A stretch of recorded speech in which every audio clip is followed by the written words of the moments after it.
From the Weston A. Price Foundation, welcome to the Wise Traditions Podcast for wise traditions in food, farming, and the healing arts.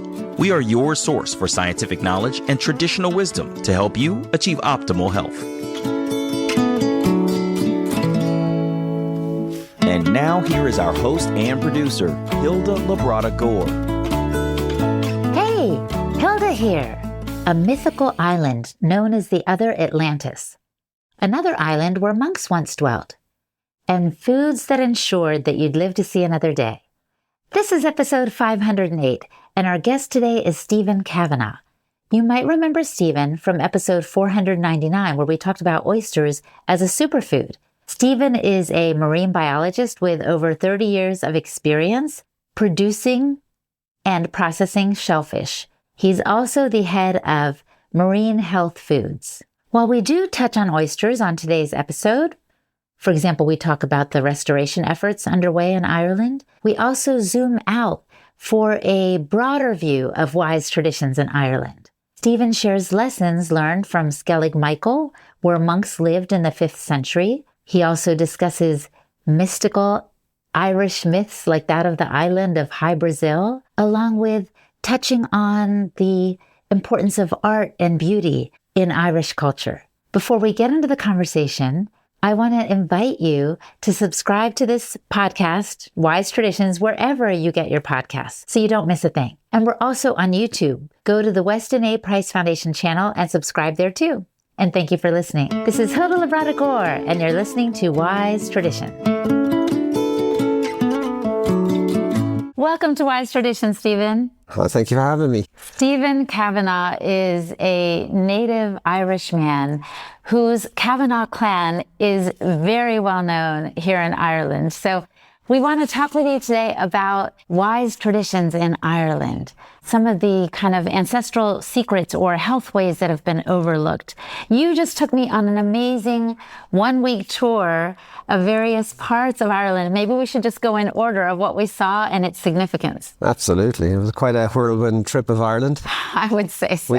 We got a few percent of what you can do in Ireland in 6 days. There's a lot more to see, but by all means, we'll go through the road trip. Yeah. Well, let's take it from the top. Hilda's road trip. So, where do we start? So you flew into Dublin last week, a week ago, and we brought you to a beach on the East Coast. Obviously, we're in the oyster industry, the oyster business. That's what we do. So the purpose of the visit was to highlight the importance of oysters and oysters in the traditional diet and in the wise traditions diet and how it can help with human health and nutrition. But before we even got there, you took us to lunch at Caviston's, which is this wonderful, well-known market in Dublin, which you said had mostly the freshest fish, right? The best ingredients. And that was a lovely start. Caviston's is an institution in the south of Dublin. It's a fantastic food hall and they have a restaurant next door. So yeah, we had some amazing food there and you got to see one of the best fish counters in the country. Yes. They've seafood from all over the country there and fresh fish and seafood. Yeah, so an amazing place. Yeah. He was the first guy to sell one of my smoked oysters 25 years ago when I started the business. And he's helped so many artisan producers get a foothold and get established in Ireland, and so much provenance in that shop, and so many small artisan producers sell their produce there. He really has helped, and he's getting on with Peter Caviston, who's the man. He's still around. Still knocking about in the halls there. Yeah. So he wasn't in the halls when we got there, but we got to taste that amazing food. We did start, I think I had hake fillet and crab. Yes, all the best. So then you did take us to the shore. Which bay did we go to first? So we went south then to County Wicklow, where I live, which would have been home to one of the biggest oyster fisheries in the world at the time in the 1800s. And I brought you to the beaches there and showed you old oyster middens where where discarded oyster shells are. And some of those middens are over 4,000 years old. Now, these are not mittens like the kind you put on your hands. It's a MIDDEN. An oyster midden is a big pile of oyster shells that humans have left there from their activity, from eating them, from fishing them, from processing them, for doing whatever they were doing with oysters. But they are 4,000 years ago. So if you believe that the pyramids are 4,000 years old, there are some of the human prehistory structures in Ireland. Newgrange is one of the most famous. That predates the pyramids. So people were here 4,000 or 5,000 years ago for sure. And it seems oysters were a big part of their diet. Ireland in the last ice age, which was roughly 10,000 years ago, was covered in 2 miles of ice. So there was nobody here. There was no plants, there were no animals. So when the ice sheets retreated, then the colonization of plants, then animals, and then humans came. And it would appear that oysters were a really important part of that early human immigration into Ireland. It was a big part of their diet. And of course, we were talking about how oysters saved humanity, how 250,000 years ago, Homo sapiens were living on oysters in South Africa. And that actually possibly saved them from extinction because they were nearly outcompeted by the Neanderthals.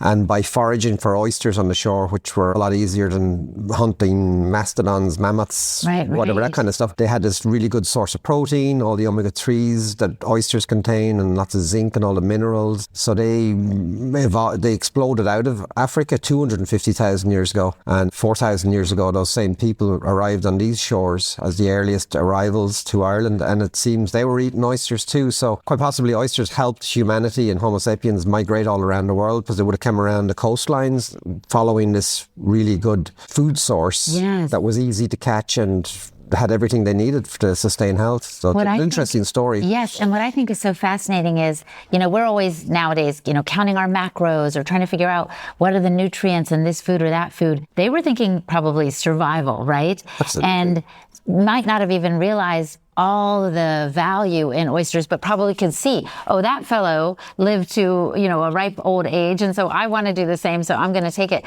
My curiosity is, do you know who opened the first oyster? Ever? Yeah, ever.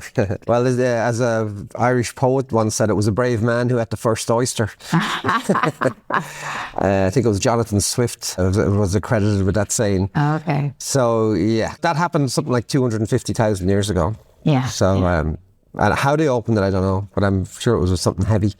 Yeah, absolutely. It wasn't quite as sophisticated possibly as the way we do it. Maybe a piece of obsidianite or something. They had early oyster knives. It would be an interesting study for somebody. Absolutely. Because they would have ate a lot of them. But yeah, a couple of oysters guaranteed you'd see the next day, that's for sure. They had all the nutrition you needed to get you from one day to the next, and they were easy to get. And they were everywhere, of course. Because oysters have been around for 300 million years, so all the coastlines, all the estuaries would have been just full of bivalves, oysters, and not just oysters, mussels, clams, cockles, winkles, all that kind of shellfish. They were so important. They're such an important part of early human nutrition. Yeah. And very, very old, wise tradition for sure. Yes, absolutely. And I'm thinking about what I learned too, that bivalve kind of has a property of the oyster. The bivalve has a property of doing some like detoxing or cleansing of waters. Is that right? Well, they're filter feeders, yeah. So they feed on plankton from the water, so they clear the water. And that process of clearing the water allows more light to penetrate for more algae to grow. And they're kind of what we call an ecosystem engineer. And they create the conditions that are conducive for all other marine life to live, because these are at the bottom of the food chain: oysters, algae, eelgrass beds. And when we have good healthy communities of them, then the bigger fish species survive much better. There's more of them than, the whales, the dolphins, the seals. They can't survive without the species further down the food chain. The modest little oyster makes a difference all the way up. Our poor oyster gets overlooked because it's very hard to make it's all right with a cuddly little seal pup or a little furry dolphin, toys for kids, but I haven't seen any oyster toys yet. It was an idea for somebody. There is an idea for somebody. We wrote a book about oysters for kids, called Sammy Spat, to help educate kids in school about oysters and how important they are. Yeah. It's about a little baby oyster. He's 1 in a million. Oh my gosh, that's so cute. I want to see that book. So going back to food though, so before we had the capability of hunting, we had to scavenge and be kind of scrappy to survive. So we were eating oysters. And this leads me to asking you about Irish food traditions. Yeah, so we went from Wicklow, where we seen what you would say were prehistoric oyster middens that the early settlers here, the first hunter-gatherers who would have come to Ireland, would have lived on. And then we went to the west coast, where again there are a lot of 4,000-year-old oyster middens, so it was happening all around the coastline in Ireland. But then we went to Tralee Bay in the southwest, and we took a tour there of a working oyster fishery.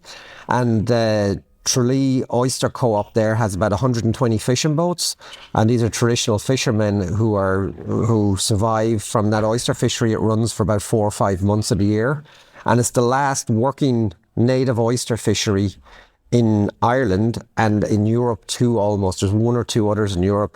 So it's very rare. It's the last properly working disease-free native oyster fishery, and the guy we met there, Dennis O'Shea, has done Trojan work, just tremendous work recovering that fishery and maintaining it and sustaining it, and huge sections of it have been put off, sealed off now for restoration and conservation efforts to secure that for future generations. It's incredible work they're doing there. Absolutely. And I was actually amazed when they did the trawl, when they pulled up the thing, the amount of oysters in it. I was like, I wasn't sure what would be down there. Yeah. Thousands of oysters in the trawl we saw. Yeah. I was really glad we did that. That was a great trip. And so talk to me about the native oysters versus the invasive ones. What does that mean, native oysters? Well, why is that so special and unique? Yeah, and this is really important in everything we talk about with oysters. So the native oyster, we've two species of oysters in Ireland now, but when we were talking 4,000 years ago, this is the native oyster, Ostrea edulis. This was the only oyster in Europe. And for 4,000 years, this is the only thing people knew as an oyster. But then in the 1970s, we brought this guy here from the Pacific Ocean. This is what people in America would know as a West Coast oyster. And this is an exceptional specimen now. But these were brought here for aquaculture. So they were farmed here because they grow twice as fast as the native oyster. But they caused problems when they came here because they brought a disease with it called bonamia that wiped out 70% of our native stocks. So that, on top of the fishing pressure in the 1800s that collapsed quite a lot of the fisheries around the coast, mean that we have less than 1% of our native oysters left now in Europe. Oh my goodness. 99% of the beds have been wiped out. So there's a massive restoration efforts going on all over Europe to restore these native oyster beds. But it's very important to make that the differentiation. So this is your native oyster, Ostrea edulis, and this is Chrysostrea gigas, which is the Pacific oyster. So it's really important. Part of the work that we saw done on this trip was the restoration of both the native and the invasive oysters, because we don't want to overfish oysters in a sense, right? Absolutely. You know, we have to restore the areas where the native oysters were prevalent, and that's a big part of our work. What we do at Marine Health Foods, we're actively involved with the NORA project, which is the Native Oyster Restoration Alliance. So there's projects all over Europe happening, and we started the NORI project here, which is Native Oyster Reef Restoration Ireland, and it's alliance with we're working with the Tralee Co-op, the Q&Bio project in Galway, and with a hatchery in the West Coast where we'll talk about in a moment, where we're doing some research and development trials to figure out better ways to restore those oyster beds and how to do that. And that's a big part of what we do. We want that to be our legacy. Yes. You know, what are we leaving for the next generations? We want to leave a vibrant marine environment with a high biotic index. Yeah. And it's important because for me, the biggest problem we've had in the last is the last 150 years of exploitation of the coastal strip, that few kilometres from the coastline where most of our marine life was, where a lot of the important marine biological processes happen. We've absolutely overexploited and devastated that, because that's where humans come in contact with the ocean, and it's where we all want to live and play and have fun and eat seafood and all, but we're not conserving it and restoring it and managing it properly. And we have to change that, and change it fast. But the ocean is very resilient and it will recover now. It will. And in the EU here now, we have the European Parliament have just ratified the EU 2030 Restoration Law, which is stating that by 2030, 30% of our marine, our waters have to be designated for restoration. This is in Ireland. In all over Europe. All over Europe. And I'd love to see this happening in America too. Oh, wow. Because that's a big push and it's a big boost to our efforts, and we can now use this, and it's in law now in Europe, so we can use this to put pressure on governments and agencies and everyone else who should be doing what they're supposed to be doing, and say, listen, we're backed by the law, it's been stated, the law is there now, we have to do this. Yes, and it's 2030, we've got 6 years to do it. Oh my goodness. So all these areas that are designated for restoration, we're doing proof of concept on some of our restoration efforts, and we hope to have that in the next year or two. And when we have proof of concept, we can present that to the government and say, you want to restore, you have to restore, here's how you do it. Well, this reminds me, the 11th principle of the Wise Traditions diet is to prepare for pregnancy and to look out for the future of the next generations. And that's exactly what you're doing here. Absolutely, yeah. And actually, yes, preparing for pregnancy too, because oysters are great for fertility. But on the side, it's you're looking ahead. You're not just doing what's good for us right now. You're doing what's good for your children and your children's children. Absolutely, future generations. That's the wisest tradition of all. Yes, look after the next generation. Yes. Okay, so where did we go after that? So after that, we got into the mystical Ireland. So we went to the Skellig Michael, to a remote rocky outcrop in the southwest of Ireland, where monks in the 5th century set up a monastery on the top of this, and this was, it was breathtaking. Yes. And they built these little stone beehive huts, and it's where some of the scenes from the last Star Wars movie were shot, where Luke Skywalker was found. It's called Skellig Michael. So there's two islands there. They're quite small. One is they're both UNESCO World Heritage Sites. The Skellig Michael that we were on, because of the monastic settlement that was there, and its neighbouring island called Skellig Beag, or in Irish, or small baby Skellig, as they call it, is a gannet colony. So the wild seabirds come there from May to September, and when we were there were 250,000 breeding pairs of gannets. The whole island was white with the guano coming down the cliffs and everything. Just amazing. They're beautiful seabirds. Absolutely. So they spend May to September on Skellig Beag nesting, and then they spend the rest of their life on wind and wave and wing. Yes. At sea, and they come back every year and do that. Well, it's amazing because they know they're safe from predators. And well, I mean, I haven't talked to the gannet birds exactly, but from what I could tell, they seem very happy and they were thriving on that very remote. Other thing that came to me in terms of wise traditions is, here were these monks, far from everything, but talk about diet also. They were eating seals, I think, right? And whatever fish they could catch. They were also sometimes having a cattle or chicken or goat on the island. I don't know how they got them there, but they did apparently. And they had their water estuaries where they... Yeah, they built their own cisterns to store the water. Fresh water was a big issue for them. They managed to do that. They had the birds' eggs. They traded eggs from the gannet colony with passing ships. So they would have traded in certain commodities that they maybe didn't have on the islands. They tried beekeeping, but it didn't work. The queen bees wouldn't stay on the island. So they had no honey. No. And we debated whether or not they had alcohol living out there. Possibly traded that with passing ships too. Tobacco, things they didn't have on the island. Who knows if they were into that kind of thing, or they're living a very pure life. Right. And so they also had that element of, we're about food, farming, and the healing arts at the Weston A. Price Foundation. They had the element of the healing arts in that they spent their lives dedicated to their work and to God, to intercession. One of the guides on the island pointed out that they built little platforms where they would pray with their arms extended, and then I saw also the sense of community because they slept together in these beehive-like structures, right? 2 or 3 monks to a space. And as you put it, they had to get on pretty well to manage being together. Oh, yeah. And there was only 12 monks in an abbot here. This wasn't big. This is a tiny little place with about 6 of these little beehive stone huts. There's only 12 monks and an abbot there.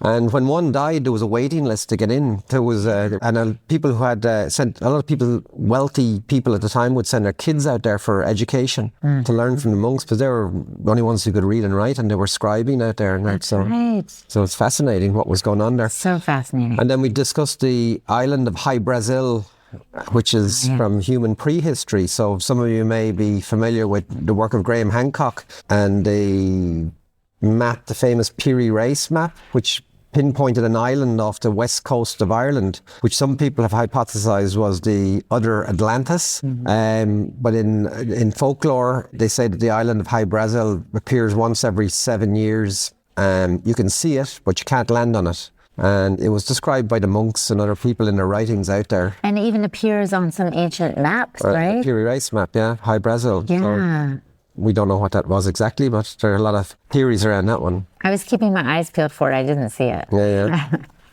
So it's not out there. So we talked about St. Brendan then as well, who was who was around at the time. So the monastery on the Skellig Island started in 500 AD, and St. Brendan was ordained a priest in 512. So he existed and he built his monastery around the same time, but he was on the mainland in County Galway. He was born down near the Skelligs in County Kerry. So he apparently discovered America in the 5th century. And he wrote a book called The Navigatio Sancti. And Christopher Columbus read that book 1,000 years later. And they believe that that's what inspired Columbus to sail west to find America. But they think that St. Brendan found it in the 5th century. He wrote a book and they call him St. Brendan the Navigator. Yes. So, and he had oyster shells in his pockets.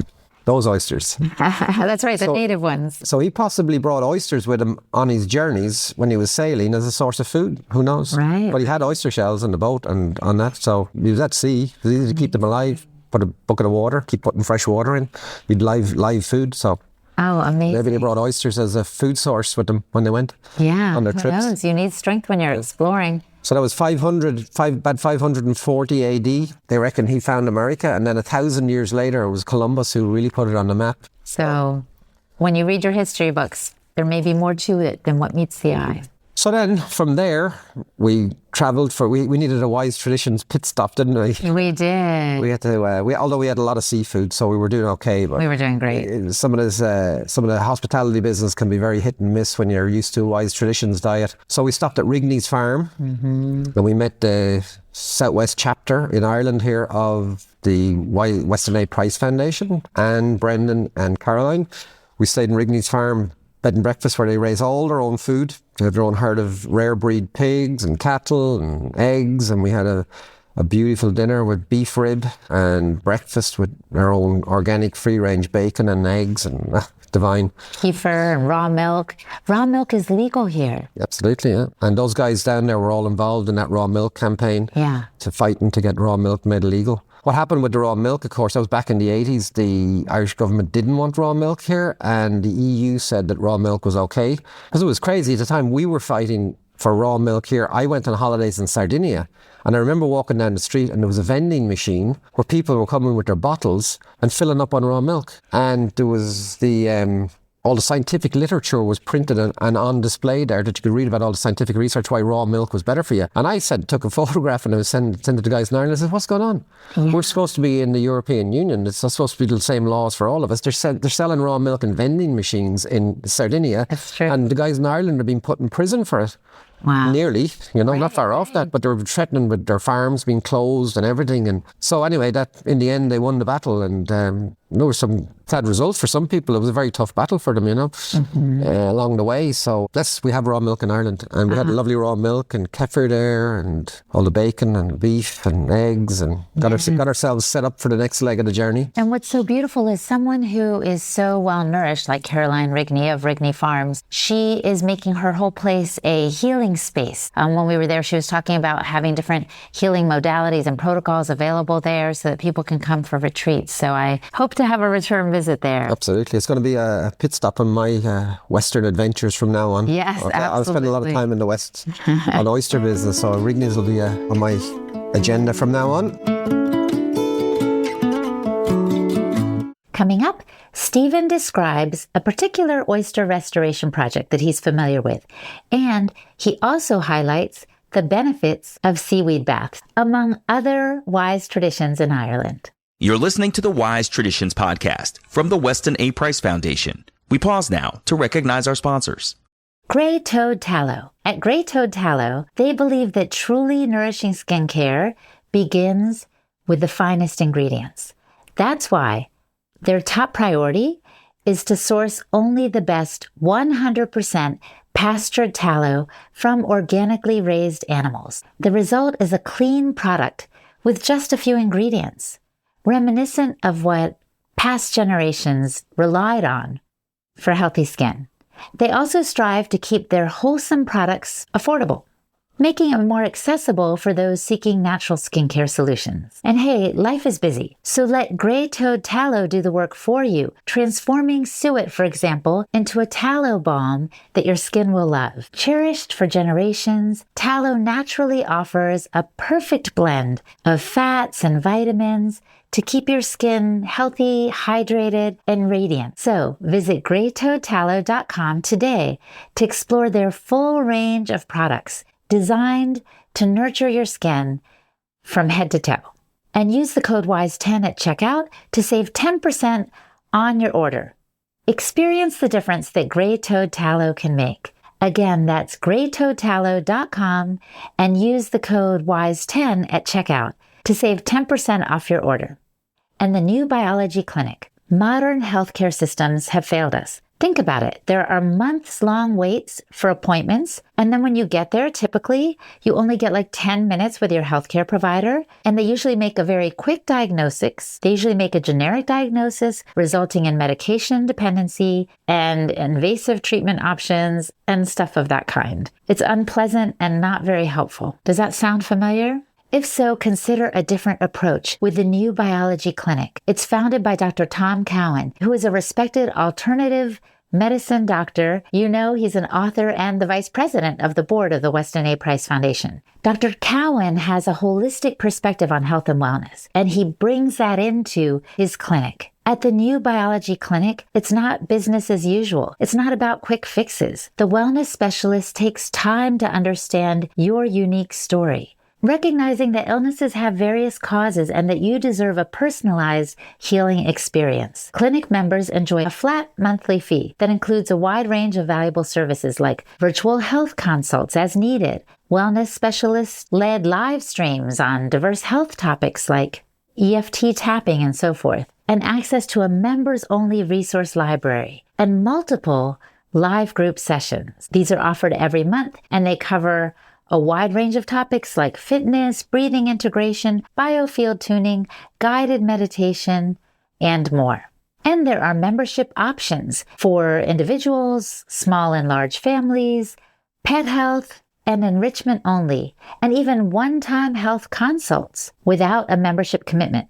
And unlike traditional healthcare plans that thrive on frequent visits or prescriptions and treatments, the new biology clinic's main objective is to find the root cause of illness and support your healing journey, and simply to keep you healthy. So go to newbiologyclinic.com to learn more, or reach out to their friendly care team via phone or email. Whatever you choose, use the code WISETRADITIONS in all caps to get $100 off your membership activation fee, or use the code WAPF to get your first month free on an enrichment-only plan. The codes for both have to be in all caps, so you choose. Your journey to genuine healing begins here. Again, that's the newbiologyclinic.com and the code WISETRADITIONS in all caps to get $100 off your membership activation fee, or the code WAPF in all caps to get your first month free on an enrichment services only membership plan. Keep in mind that the codes must be in all capital letters. This is Hilda Labrada Gore, and you're listening to Wise Tradition. So after that, we went to the hatchery then in County Clare on the Burren.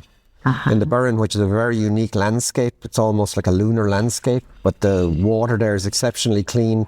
So there's a hatchery there run by Irla Canellan, and Irla's doing a trial for us on the oyster restoration. So what we're trying to do is, we obviously have a lot of this oyster shell from our production process, and we're trialing to see if these oysters, when they spawn, they're attracted to areas where other oysters, they like to go settle on other oyster shells. So they have a little free swimming larval phase, and then they stick to a substrate. And a lot of the time that substrate is oyster shell. So these oysters, when they're spawning, they like to find places where other oyster shell has been and stick to it. It's kind of there, it's probably like, it's like them saying, oh yeah, there were other oysters here before, so it must be a safe place to live. Yes. It's like the other guys survived here, we can survive here.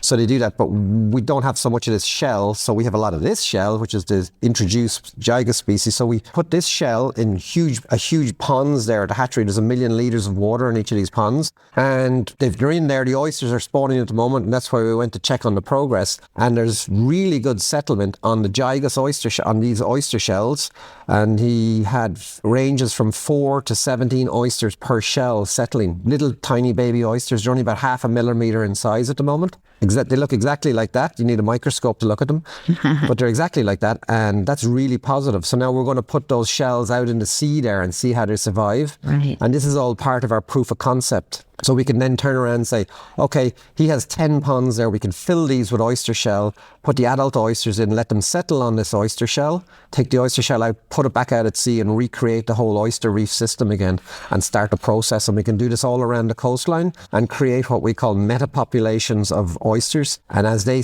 grow and then come to maturity and spawn, we restart the whole process again. I like to compare to, you remember the old cars, you had the bar at the front, you had to wind the engine up? Well, I wasn't alive at that time, but I've heard of it. There's still a few of them around. But those old cars, yes. It's a bit like that. We're trying to wind up the system again to get it started again, to kickstart the whole reproduction process for the native oysters. And then they'll take over themselves and it'll be self-perpetuating and self-generating from then on. So encouraging. So you're kind of replenish the oyster population in that area, and then hopefully that will be replicated in other places. Yeah, and when we put the initial population in, that should self-sustain. There's still a lot of questions we need to answer on that. How many do we need to put in? How big the area and the oceanic conditions in the area? And that there's a lot of work to do, but that's what we're at this point, is proof of concept. And we'll be able to turn around and say to people from all over the world, groups from all over the world can come and look at our sites and say, we can say to them, this is how you do it. And they can go back to their countries and say, right, this is how we restore the oysters in our country, and bring this really, really important source of food back to the table again. Yeah. And as you pointed out to me, this source of food is actually the epitome of slow food, because it takes 3 years for the oyster to get big enough for us to harvest it and benefit from its significant meat, right? Absolutely, yeah. These ones are even slower. These are 4 or 5 years to grow. Wow. The introduced species can be in 2.5 to 3 years. They can get up to size that we can eat them. Even less in some places where they grow very fast. And again, they have so many important nutrients to the body. It's a wonderful, wonderful source. Incredible. And the original paleo food, you know, the ultimate in nutrient density. Yeah. You know, you start every day with oysters, right? Most days, yeah. I'd say at least 5 out of 7. Wow. I have a few oysters in the morning as part of my routine. It's great way to start. Wonderful. Well, now I'm hooked. The only little slight problem with them is they're the greatest hors d'oeuvre in the history of gastronomy, so they really stimulate the digestive juices. So if I start a day with 4 oysters, by lunchtime I am ravenous. So. Your body's like, where's the rest of it? I got ready now. Second course, please.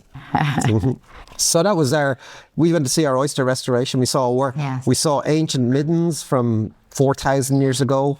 We saw a working fishery in the modern day.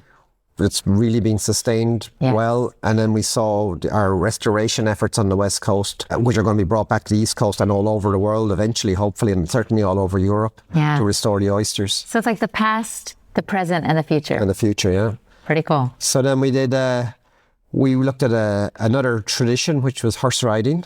Ah, yes. Probably one of the oldest, a very old tradition as well, man and beast as one. So Hilda went horse riding on the West Coast, Connemara pony, in Connemara in County Galway, on a Connemara pony.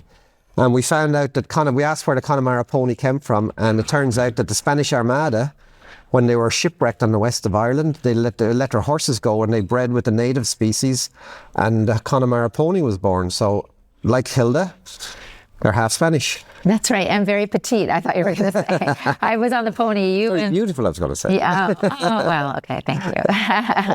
But yeah, there's something about the Irish landscape. It really is stunning. The sheep grazing on the hills, which we could see from the pony's back, and the sea. And I even saw cattle by the sea, which I didn't expect to observe. I've never seen that before. The cattle like to go down the beach and eat the seaweed that washes up from the kelp beds offshore. Yeah. They eat that.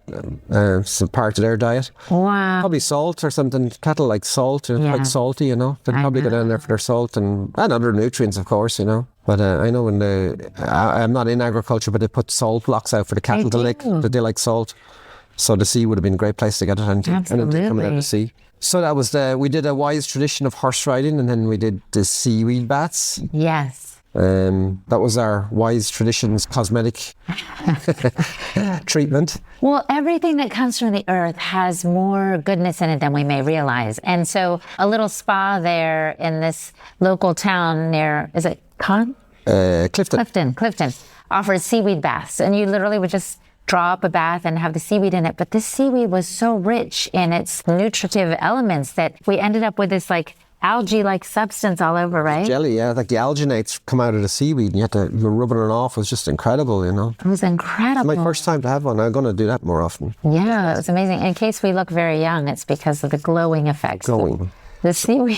So we had the alginates from those. There's a seaweed industry here in Ireland and all over Europe. So the alginates from those seaweeds are used as food thickeners in the food industry. Oh, yes. And they're used in the cosmetic industry a lot. But in a cosmetic, a tube of face cream or whatever, there's only tiny amounts of the fucoidin and different compounds from the seaweed. But having a seaweed vat was like, this is the way to do it, you know. It's the difference between, like we said, it was a nutrient-dense cosmetic treatment that we had. It was amazing, your whole body. And then you could use the seaweed as a scrub nearly. And I'd highly recommend that to anyone, for sure. know, it just reminds me that nothing is wasted in nature either. Most of us modern people go to the beach and we think, why is this seaweed here? This is so annoying, but it's actually part of the food chain and part of the nutrition that's available to us if we would only take it in. So yes, we did this in a little spa setting, but goodness, next time you're at the beach, get some of that seaweed and rub it on you and see what happens. You can go take a bath, yeah, absolutely. So then our last endeavour on the west coast was the Galway Arts Festival, which is a fantastic arts festival that runs in Galway in the summer for 2 weeks.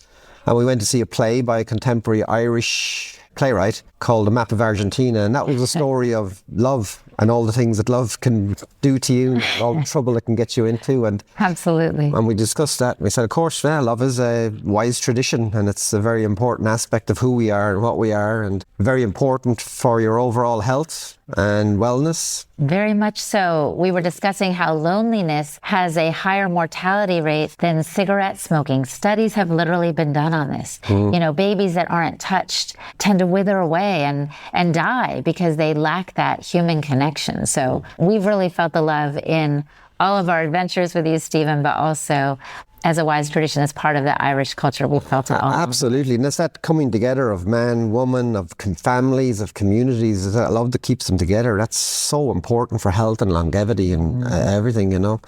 Can't be overlooked. It was my son actually told me about a study they did where they put different groups of professionals together in conditions to kind of see how they would survive. And it was like, some had like groups of scientists and lawyers and doctors and all these people. And you would think the ones with the lawyers, the doctors, the scientists would have survived better. But it was actually the one with the artists that survived the best, because it was, you can't work all the time. It was the downtime and the importance of the arts to our quality of life. Yes. Can never be underestimated, and it's really important. Like, and as you go back through time, through all the wise traditions, art and entertainment and laughter and community, all those things were really important. They're really an important part of ancient cultures. And in Ireland, for example, the chieftains supported the arts. It was incumbent on them to support the arts, and they all had musicians and poets and writers in the castles like the one we're in now. They were a really big part of it.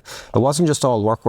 No. You know? When we were at the National Museum yesterday, also here in Dublin, we were observing ancient ornamental jewelry for ancient peoples of, you know, collars and crowns and bracelets and buttons and, you know, little things that do add to life. It's not just about utilitarian function, right? It's about connection with beauty. Absolutely, yeah. So we did that, and then we came back east. Yes. And we took a little pit stop on the way. Two, actually. One at another castle, because Hilda loves castles. She's getting used to these castles. That's right. You're going to have to build one back in America now. Sure. And then we stopped to see, probably is at the core of wise traditions, is a newborn baby. My nephew and the niece just had a newborn baby, so we stopped to see a two-week-old baby. Yeah. Beautiful. Aoife Henry. The future right there in our arms. That's what it boils down to. Everything we do is about that, the next generation, the future generations, to make sure that what they inherit is fit for purpose. And Absolutely. it was great to see her. We paid her a visit, and then onwards to Dublin, to where we are now. Yes. And we had our last day in Dublin yesterday, where we went to the National Gallery, or the National Museum, as we said. So that was the history of the people that lived on this island for the last 4,000 years, right from the ancient bog body. They found bodies in the bogs of preserved human remains that are thousands of years old, right up to the present day, and all the gold that was found, and all the history of the jewellery, the artifacts, and everything. And these bog bodies, what was impressive to me is they were able to study even what they had eaten before they passed. And they could determine what season it was by what they had eaten. If they had a lot of plants and not a lot of meat, it meant it was spring or summer. And if they had a lot of meat, they had probably died in winter when meat was plentiful.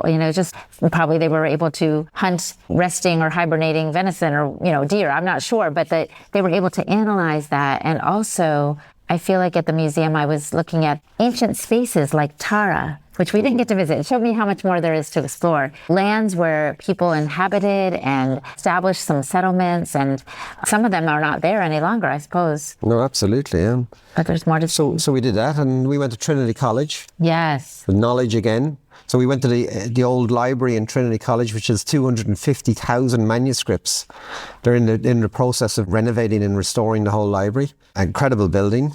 It goes way back in time. It was built on the site of All Hallows, which was an old monastery that the early Christian nuns occupied. So they've 250,000 manuscripts there. So again, another wise tradition. Yes. Transferring knowledge through books and literature to the next generation. From the floor to the ceiling, we're talking tomes and tomes of books. And some of them were removed, as he's saying, for restoration and for cataloging and so forth. But it was so impressive. And the hall, well, it was one that I think the cinematographers for Harry Potter copied. That's right. In making their little hall where they were having the kids eat at school at Hogwarts. So it was just fantastically long. Yeah. There's a replica of it in Harry Potter, that's right, yeah. Yeah. And of course, the Trinity College houses the Book of Kells, which is an ancient Irish manuscript, 600 pages of the most intricate, detailed calligraphy by the monks. It was found on a bog, again. The Vikings stole it from a monastery and they kept the gold case it was in and threw the book away. And somebody found it and restored it. So you can go see that in Trinity College. It's just the artwork in it is absolutely incredible. It makes you remember what these guys were doing in all the monasteries here. They were transcribing the Gospels, and it was incredible work. And it was very, very important work all over Europe. Because at a time in the Middle Ages when Europe was ransacked by the Visigoths, a lot of the libraries were burnt to the ground and that. And after that, when they went away. I'm not sure how they went away. We have to figure that one out, see about that. But anyway, they come to Ireland to these monasteries and get copies of all the important manuscripts and bring them back to Europe. And it was a very important repository here for literature. And these copies knowledge. Were painstakingly written by hand, especially the Book of Kells, which was the 4 Gospels. It was the detail and the care which they had to put into it. No errors could be made. And then there were illustrations to embellish the words and to maybe bring home some of the content perhaps for those who couldn't read. It was very impressive. We only got to see 2 pages actually of the Book of Kells itself, but we read a lot about it and learned about it. So we were filled up to the brim with knowledge and also good food. Because he took us to the best places. Absolutely. Oh, fantastic food in Dublin, all over the country. Well, and that takes me back to the question I asked you earlier, and I love this. When I've asked you, Stephen, well, what are the traditional Irish dishes? You said it's not so much the dishes, Hilda, as the ingredients. Absolutely, there is no, I wouldn't say there's what we call Irish cuisine like you do like you have in France or Italy, because Ireland has had such a tumultuous past. I don't think it had time to develop, but certainly in France, Italy, Spain, you have a different culinary tradition. But here we have incredible seafood, lamb, beef, dairy, absolutely incredible. And with those ingredients, you can do so much, you know. You don't need a lot of sauce when you've got good ingredients. Yeah, that's true. Any sauce. You can leave the tomato ketchup at home. Which I have. A distant memory. So I feel like we've covered almost every... Except last night. Well, okay, tell us about last night. We went to Riverdance. Yay! Which is this history of the peoples of this land from the earliest settlers who came here right up to the present day, told through song and dance. Yes. And it's a visual spectacular, and it's a fantastic, and it incorporated all the old Irish dance and Spanish flamenco, probably highlighting the story of the Spanish Armada, which had a huge effect on Ireland, and right up to the Eastern European dances, the Cossack dancers and all that. So it was a history from beginning to the current, the present day through song and dance. And so I like to think that on this trip, we covered a lot of wise traditions. And like we've said in the past, sometimes what comes out of your mouth is almost as important as what goes into it.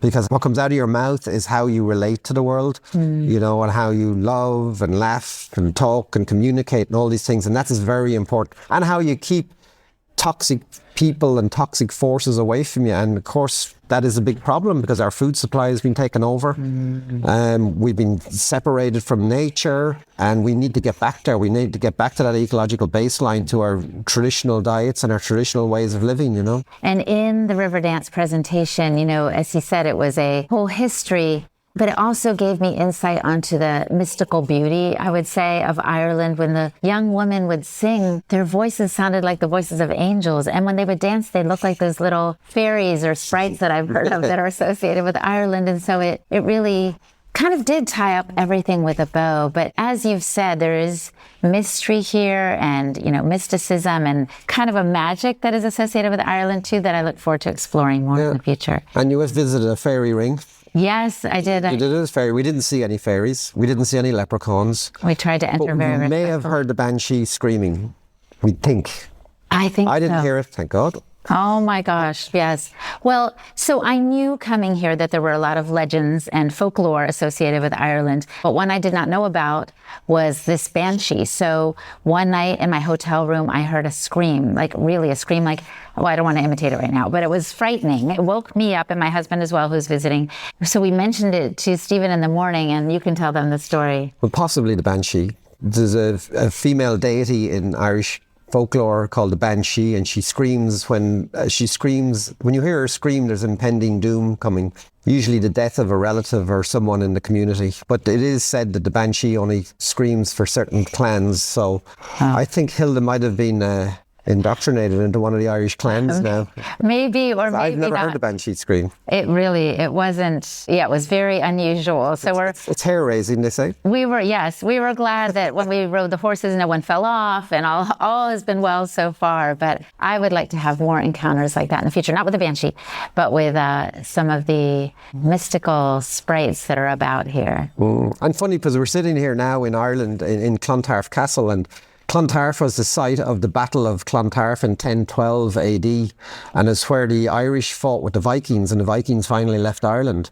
So the migration is a big topic all over the world now at the moment. So that was one wave of migration. The Viking, you know, prior to that it was the Celts, and there was different races that came here all the time, and now we're talking about migration again. But that is the progression of humanity. It comes in waves, and people move, and they move to different areas, and that's been part of humanity since time immemorial. And the earliest settlers that came here came with oysters. The oysters helped them come here. That's right. And the oysters help them explore. So remember St. Brendan, if you want to come over to Ireland or check out unknown territories, fuel yourself with oysters, and may the wind be always at your back, right? How does that go? May the road rise to meet you, the wind always at your back, and the sun on your face, and so forth. It's quite a long one. I don't know all that. Okay.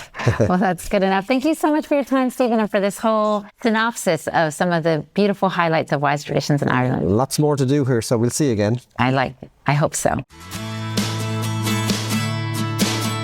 Our guest today was Stephen Kavanagh. You can visit his website, marinehealthfoods.com, to learn more.